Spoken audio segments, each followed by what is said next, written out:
This case is appalling.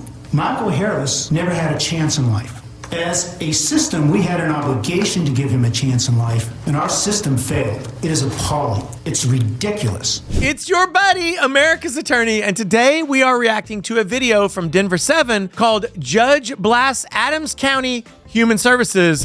This child was literally fell to death.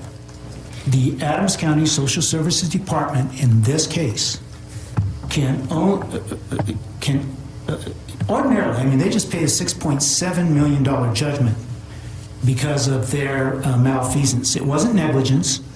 It was because of their malfeasance. I got to interrupt real quick and say he's obviously talking about another case, and he's making a distinction between negligence and malfeasance. Negligence is like an accident, like I forgot to do something, or I turned when it wasn't my turn to turn in traffic or whatever. Malfeasance is sinister. Malfeasance is like in the eyes of the legal system when you have in mind to do something evil.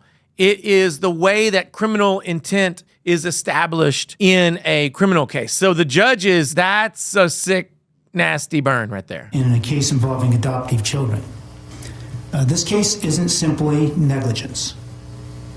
This case isn't simply a situation where somebody slipped up. This is a case where the ongoing workers, their supervisors, and the Adams County Social Services Department was directly, causally responsible for the death of this child. And quite candidly, they're worried about their civil liability. Frankly, I think somebody should be taking them in front of a grand jury.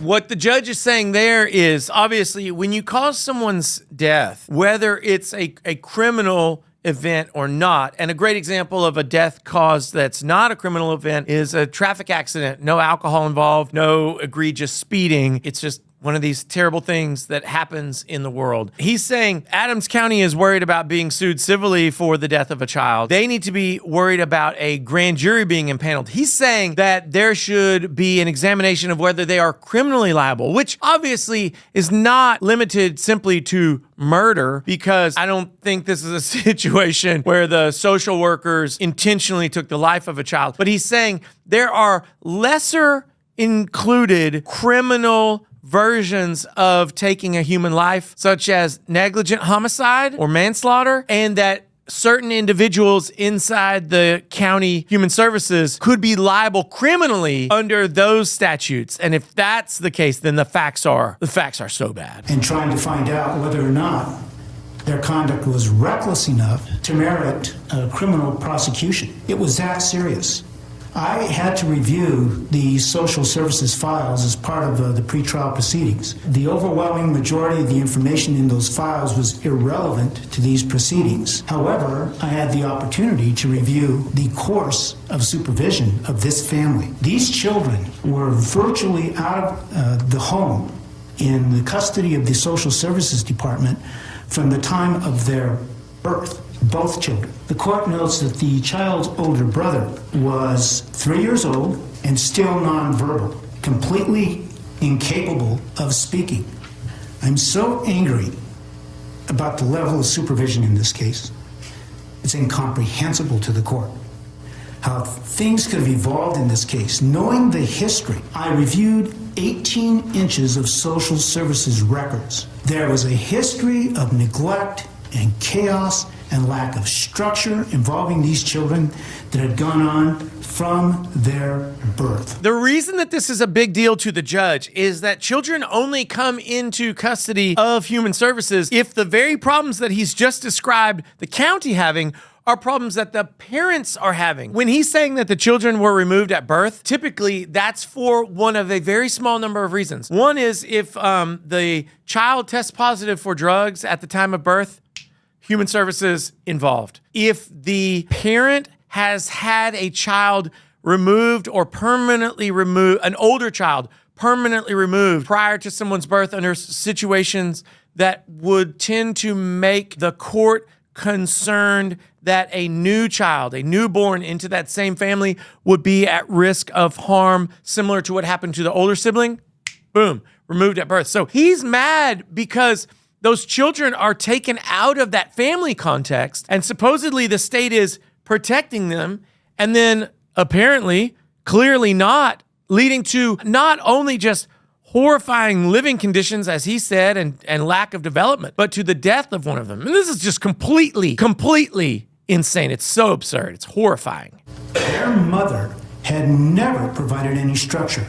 Neither child's father had ever been involved in their life. There were red flags all over these files for a period of 3 years. 3 years. And I've seen bad cases, and I've seen bad supervision. I've had to intervene as a judge to prevent it because social workers were disingenuous in court, oftentimes based upon the direction of their supervisors. This case is appalling. Independent of the level of or lack of supervision, lack of insight, lack of oversight, lack of comprehension, lack of competency that led to the return of the children to their mother, the court notes it is aggravated by the fact that 3 days before Michael Harris was killed, his older brother had a clearly suspicious and non-accidental injury behind the right ear on the back of his head. This was not documented in notes, although it was documented in the worker's notes.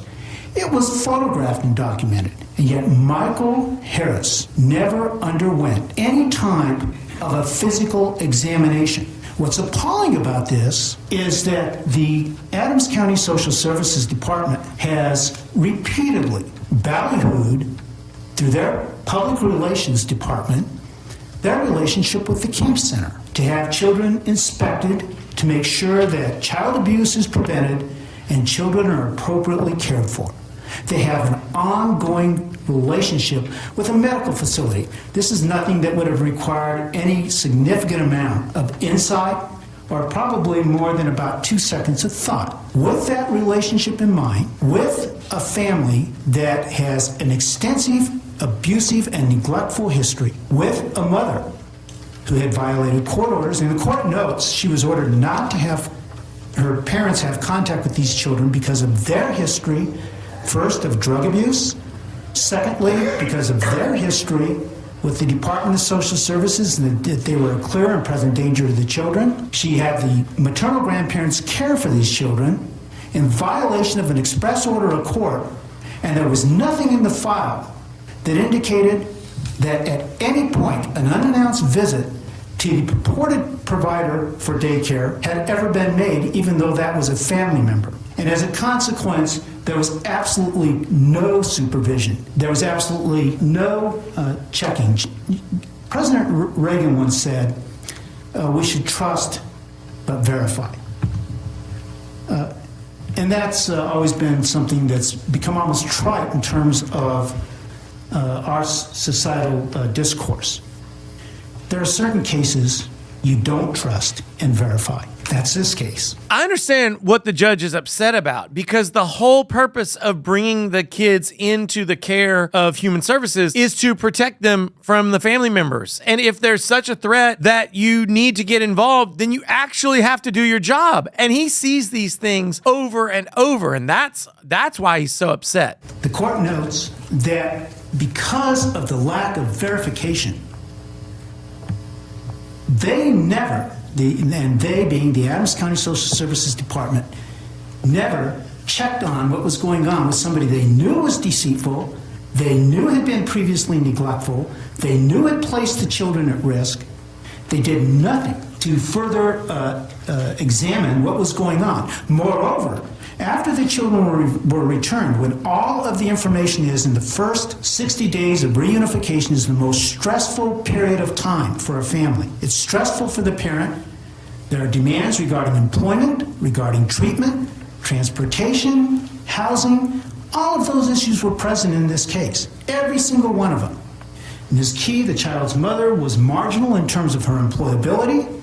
She had extraordinary difficulties financially, which is one of the reasons that she was cohabiting with Mr. Scarlett intermittently. And the court notes that he wasn't investigated at all. The court notes that despite those factors, all of which are clear red flags regarding the potential for future abuse, they were disregarded, the children were returned to her, and when clear evidence of abuse was shown on a nonverbal 3-year-old child who couldn't even say what an ordinary 3-year-old child would say. They did nothing to examine his sibling. One of the reasons from the judge's perspective that this is such a big deal is that an injury to the back of the head right there is just really common. If you've had kids, you know the parts of their bodies that they hurt are the front parts. They fall forward, they trip forward, they run into things.